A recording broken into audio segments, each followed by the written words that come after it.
Hello and welcome to Barbel Fishing Made Easy Part 2. My name's Rod Clark, and before I show you the tackle, bait and methods I use, I will repeat I am not a professional or sponsored angler.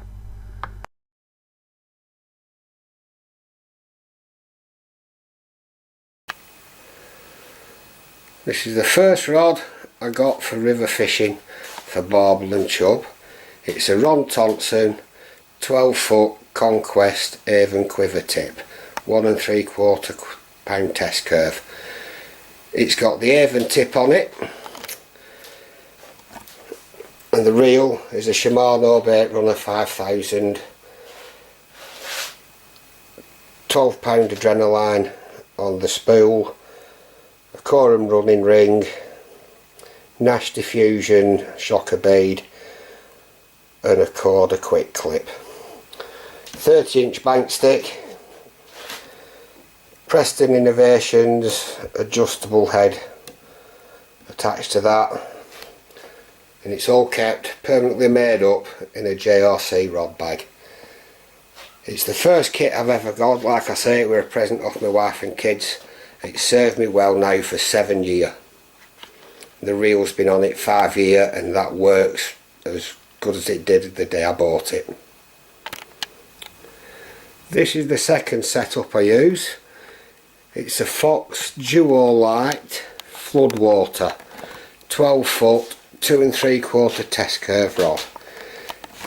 I keep the quiver tip on this one permanently because I tend to fish it upstream. Again, Shimano Bait Runner reel, 12 pound adrenaline on spool, Corum rig ring, Nash shocker bead, size 8 swivel, and a cord, quick link. Again, a 30-inch bank stick and a Preston's adjustable top. The bag for this one is a Fox Duralite Match. Can fit 2 rods in this, but I use it to carry my other kit in. I'll show you that in a second. In one section I keep the rod and reel. I have a 2.7 metre extendable landing net handle, which I couple with a midi super soft landing net. Now the landing net handle lives in here if I'm going for a full day session. My bank stick lives in there if I'm going for a full day session. I have another extendable landing net, or a carp net, 36 inch. That fits in there. And finally, a 36 inch landing net fits in there nicely. Now I had said finally the nets live in there, but I also carry 2 other bank sticks. Both have camera attachments for chance I remember to take my camera. They live in here. This is an adjustable bank stick with the camera attachment on for video camera, which I used on the 7. That lives in there. As I say, if I'm going for a full day's fishing, I'll take this rod along with the Ron Thompson and my landing net. If I'm going for a short session, I'll just take my Ron Thompson, my landing net handle, and this landing net. That's the rods and reels dealt with. Now let's have a look at the feeders I use. Corum mesh feeder for delivering lots of bait really quickly. Weights from 3 to 6 ounce. And a Corum river feeder. This releases the bait more slowly. It's a flatter profile, holds the bottom much better, and again weights from 3 to 6 ounce. I use several types of weights. Homemade weights, there's a little video on my site that shows how to make these. I use when I'm visiting a venue for the first time and I need to find out if there's any snags about. I'll cast it out, drag it back. If it snags up, having 12-pound main line on, pull for a break, 9 times out of 10 the glue will part company with the stone, and I'll get the swivel and the glue back out. I also use it if I'm fishing venues where the fish are really rig shy. Blends in perfectly with the bottom and cheap as chips to make, about 20p for a single swivel. So there you go. Flat pairs play a fair part in my fishing, especially if I've got a feeder fishing upstream. Blends in well with the riverbed. It's flat, it holds bottom really well. I use gripper leads mostly in winter. Can get some paste plugged into the centre of the weight, hook bait on and rig, cast it in. Don't need a lot of other bait in winter, especially when it's cold. Ideal. This is the rig I use for the majority of my barbel and carp fishing. I use a sharp hook with an outturned eye, preferably barbed, size 6, 8 or 10. I use 6 or 7 inch of a soft coated braid, £15. This is Cordra End Trap Soft.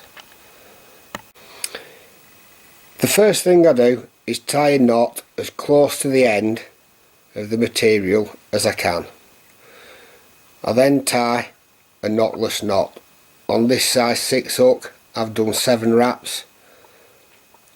On a size 8 hook I do 6 wraps. And on a size 10 hook I use 5 wraps. Once tied, I can just pop them into a little rig wallet and then take them to the bank. Obviously a 6 or 7 inch hook link is not sufficient to catch a barbel. So I strip the coating back at least 1/4 of an inch behind the eye of the hook, and I'll strip that right off. Then I'll extend the hook link to anything from 18 inch to 4 foot using fluorocarbon and an Albright knot. I've got that in a separate video, so give that a look, see how it's done. Next I get some Christen heavy metal rig putter, tungsten rig putter. Get a little piece, stretch it out, it warms it up, makes it much more pliable, and I wrap that around the knot. Just twiddle it about a bit.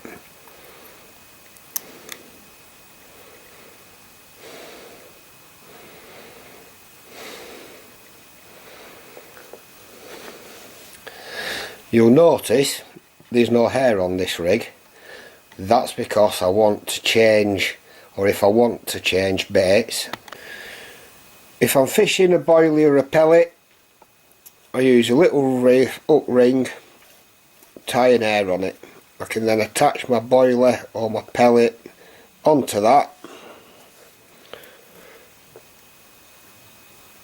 slide it onto hook, and then put a stopper on it.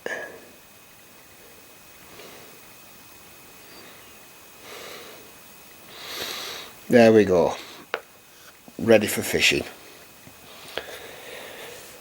Alternative to that, I like to use imitation snails. That's got a hook ring swivel on it, and that's fish popped up. Or I'll use a pellet, imitation maggot.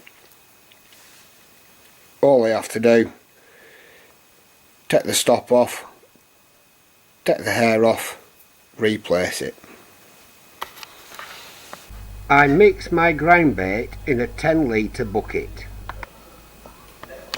I put a full bag of Sonu Bait Spicy Meaty Method Mix, a whole bag of Mojo Meaty Ground Bait,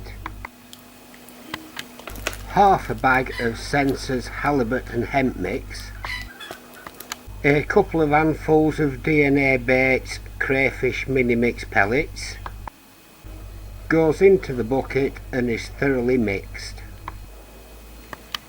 I half fill a Sonu Baits bagging bucket from the big bucket.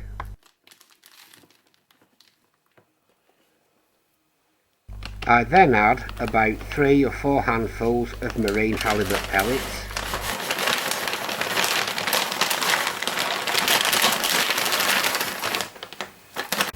a couple of handfuls of carp pellets that I've flavoured with the DNA Baits mix,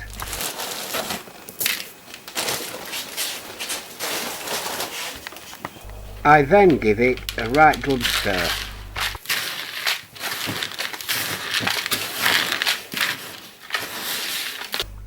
Before popping in my tub of hooker pellets,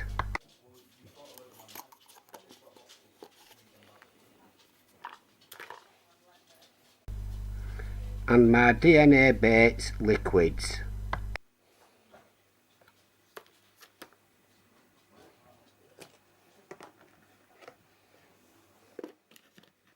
I then put the mixing bowl section in, loaded with my feeders, weights and flavoured and unflavoured imitation pellets.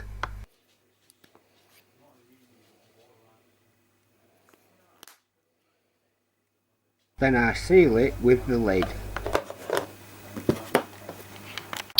The first thing I do on the bank is wash and dry my hands.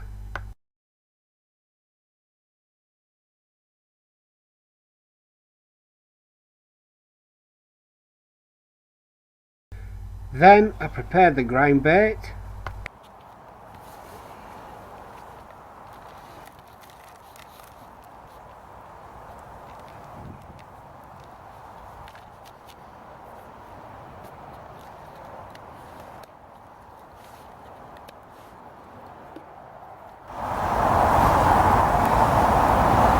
Tub of water.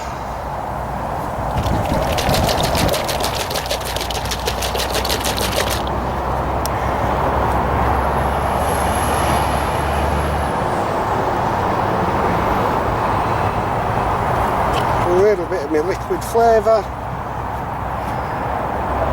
bit of stir,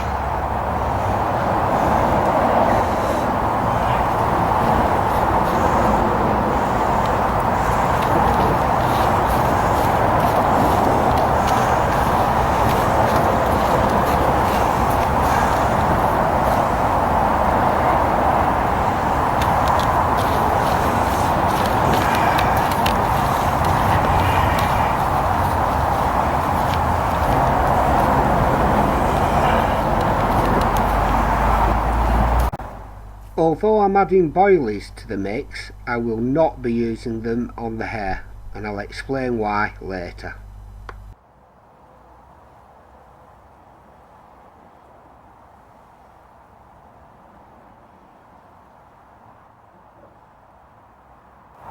Right, got the bait prepared, the ground bait. I'm now going to check out, see where I'm going to cast, because I've not fished this particular swim before. I'm going to put a stone on, weighs about 4 ounce.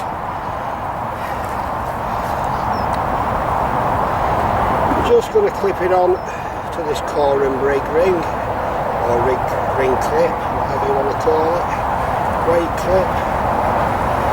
There we go.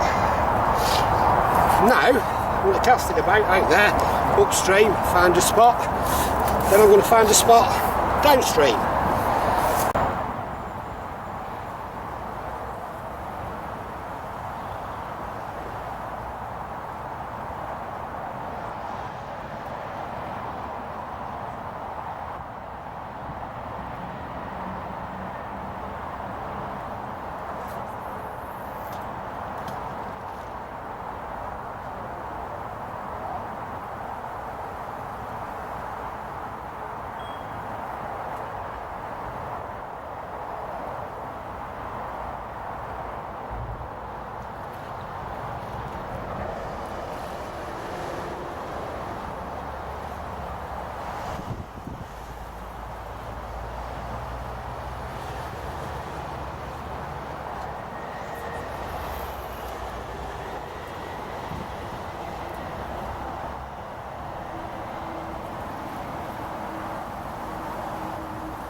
found a couple of clear spots, so I'm going to get all my stuff set up, ready to fish.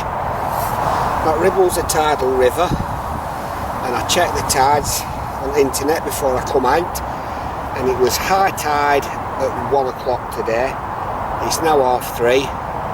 Tide's going out, river's now flowing back down, getting rid of all briny water. So I'm going to put some bait in, then I'm going to tie some rigs on, then I'm going to start fishing. But for now, my bait that I've made up, my ground bait I've made up's had a good 15-20 minutes to absorb the flavours I've put in it. So I'm going to go out with feeder.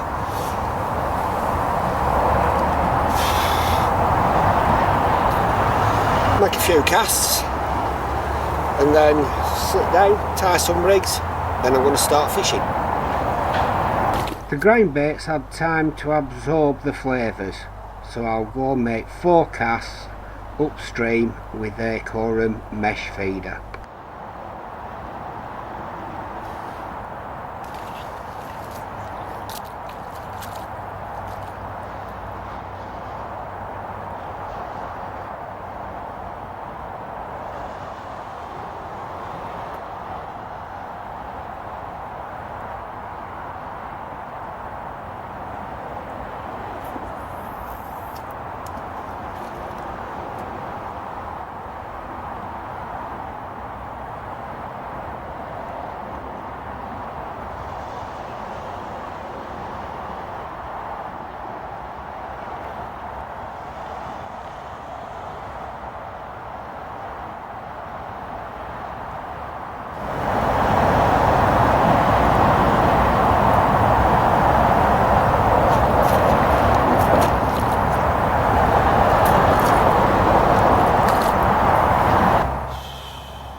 ready to go and record a quick link.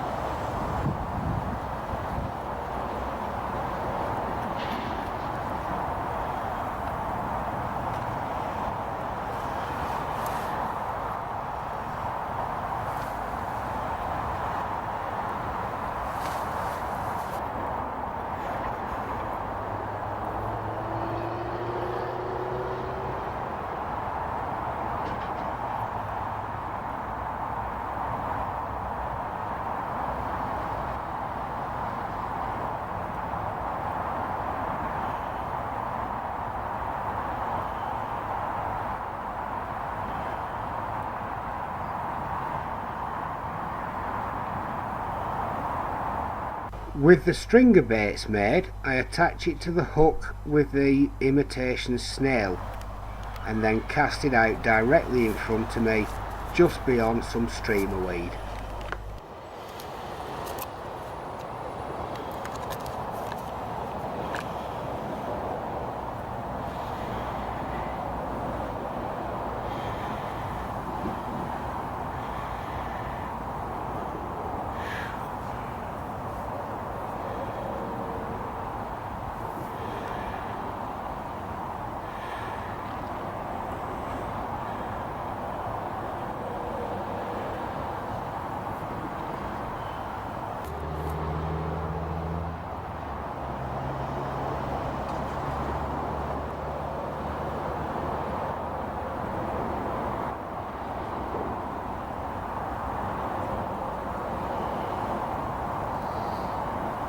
About as much as I want it to be away from the hook. This one's a size 8 hook. That one with the imitation snail's a size 6.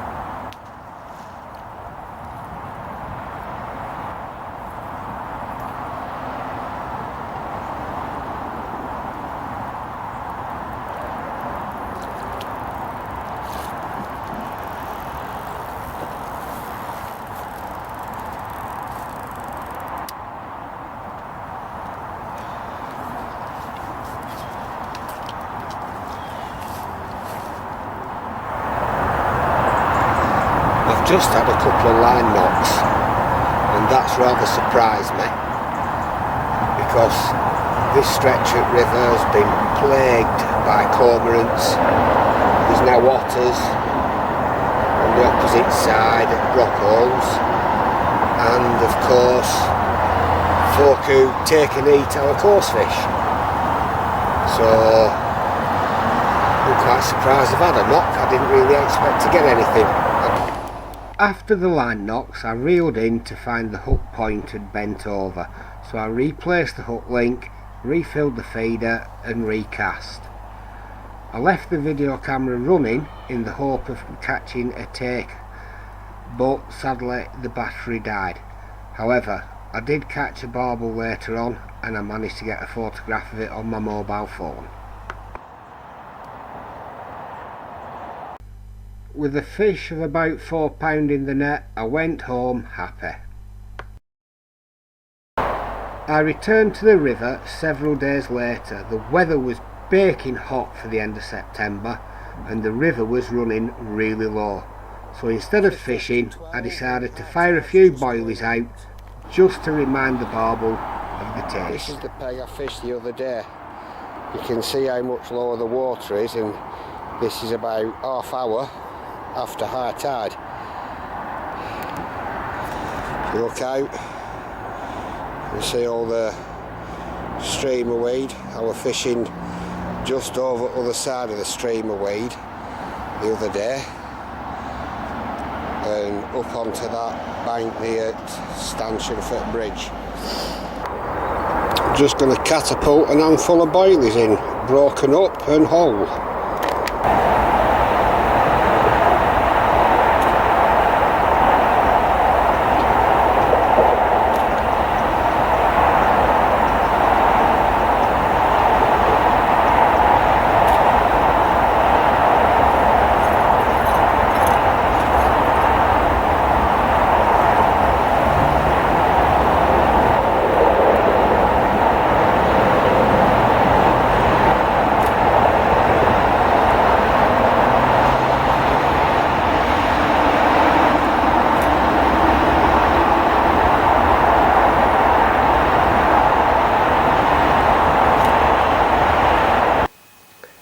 If I'm fishing on a tidal river, I check the tide times on tidesforfishing.com. I select my date, scroll down the page to find out what time the tides are, and it'll even give you a hint on best time to fish. I always carry a notebook and pencil to record the details of the swim. Once home, I put them into my record book for future reference.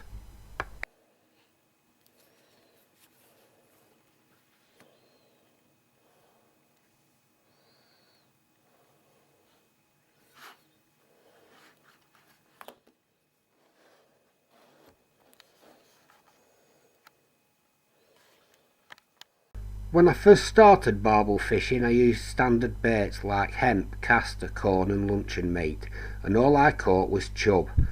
I used DNA baits for my carp fishing, and I begged them to let me try some of their B1 that was on test, and I never looked back. B1's no longer available now, but I used their ingredients to make my own. I use standard shaped boilies in various sizes, chops that are extruded from the gun and then cut into 1.5 inch lengths,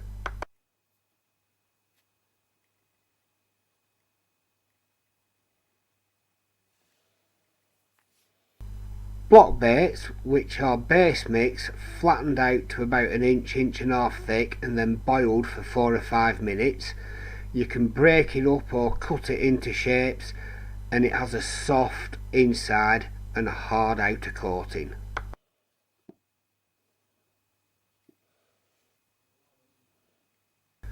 And paste. If I'm targeting a particular stretch of river over a period of time, I do not use my boilies on the hook. I prefer slugs or imitation baits such as maggots, pellets and snails. This prevents the barbel from wising up to the bait. That's the tackle, tactics and baits. Join me in part 3 where I'll discuss my varying tactics for late autumn and winter, plus my own little edges to put more barbel in my net. But for now I'll leave you with the best catch from part 1.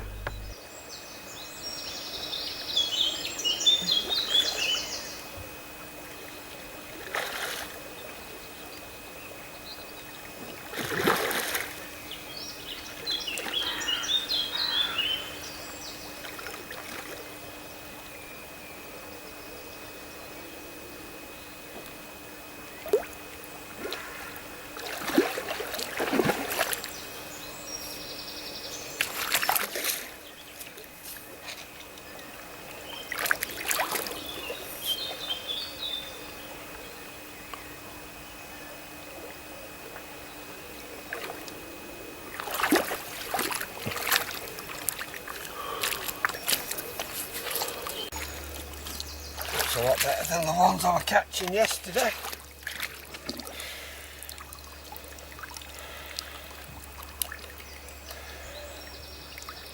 Oh God.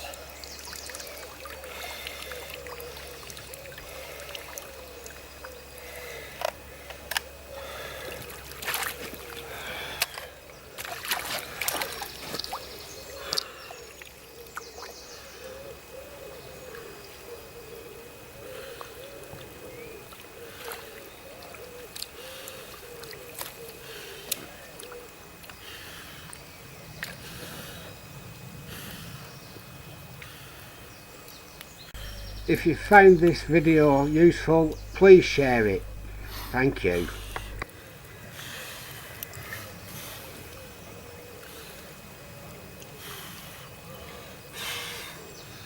£9.3 ounce. Well made up.